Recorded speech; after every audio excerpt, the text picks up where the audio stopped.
మా ఆస్తుల మీద వచ్చి మా ఆస్తులు మేమేం కట్టుకోవాలంటే మీరు రేపు గుడ్డ కట్టుకుంటే మీ గుడ్డ బిగేస్తానమ్మా. వాళ్ళతో మీకు చేతులు పెట్టి నమస్కారం పెట్టి మాది తప్పు ఒప్పు మేము చదువుకుంటాం, అంతేగాని పోల్సని కొట్టినేవాళ్ళు మేము కొట్టదలుచుకోలేదు.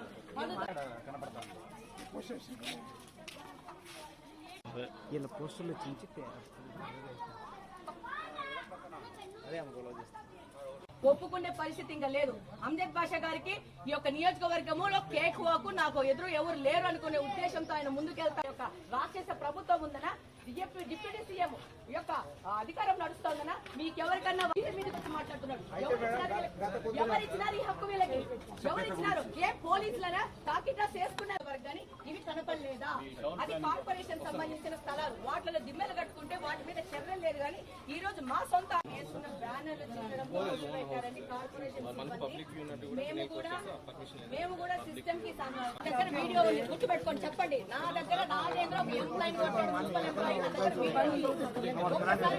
జీవితాన్ని ఎందుకు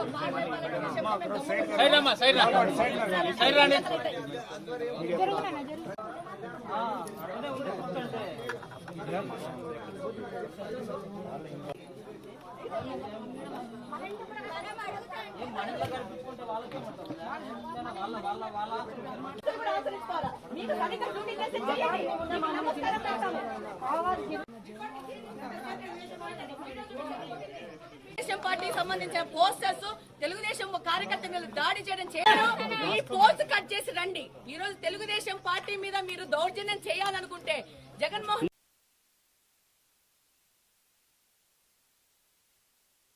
మీరు వెళ్ళిపోండి. మీరు గాని పోలీసులు గాని ఎవరైనా వెళ్ళిపోండి. మా ఆస్తుల మీద కార్పొరేషన్ కి హక్కు లేదు. మా ఇండివిజువల్ ఆస్తుల మీద కార్పొరేషన్ కి హక్కు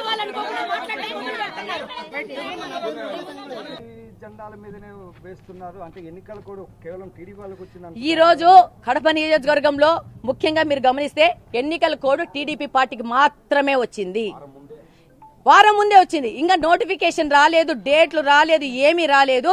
కానీ ఇక్కడున్న కార్పొరేషన్ లోని కమిషన్ నిద్రలేసేసినాడు, డిప్యూటీ సీఎం నిద్రలేసినాడు, సచివాలయ సిబ్బంది నిద్రలేసినారు. అందరూ పోయి టీడీపీ పోస్టర్స్ ఎక్కడున్నాయి అక్కడ సున్నాలు కొట్టడము, చించడము, డబ్బులు కట్టి కార్పొరేషన్కి వేసుకున్న బ్యానర్లు కూడా చించుతున్నారంటే వీళ్ళు ఎంత అధికార దుర్వినియోగం చేస్తున్నారో ప్రజలకు అర్థం కావాలా. మేము డబ్బులు కట్టాం, ఒక్కొక్క బ్యానర్ కి మేము డబ్బులు కట్టాం. డబ్బులు కట్టి వేసుకున్న బ్యానర్లు చించుతున్నారంటే ఏమనాలా? బ్యానర్లు చించుతుంటే వచ్చి కార్పొరేషన్ లో ఉన్న నాగేంద్ర అనే వ్యక్తి వచ్చి కింద ఎంప్లాయీని కొడతాడా?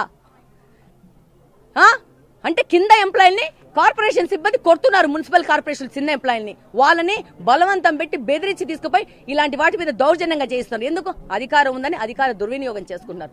మాకొక్కరికేనా కోడ్ అడుగుతున్నాను, డైరెక్ట్ గా మీడియా ద్వారా అడుగుతున్నాను, కమిషనర్ అడుగుతున్నాను, డిప్యూటీ సీఎం అడుగుతున్నాను, సీఎం అడుగుతున్నాను, అలాగనే సచివాలయంలో సిబ్బందిని అడుగుతున్నాను, పోలీసులను అడుగుతున్నాను. కోడ్ అనేది మాకు మాత్రమేనా? కోడ్ ఎప్పుడు వచ్చింది? ప్రజలకు ఎవ్వరికి తెలియని కోడ్ ఈ రోజు మీకెట్ట తెలిసింది? కోడ్ వచ్చిందా? కోడ్ రాకముందే మీరు ఎందుకు మా బ్యానర్లు చించుతున్నారు? మా పోస్టర్స్ మీద సున్నం ఎందుకు వేస్తున్నారు? సమాధానం ఇవ్వండి.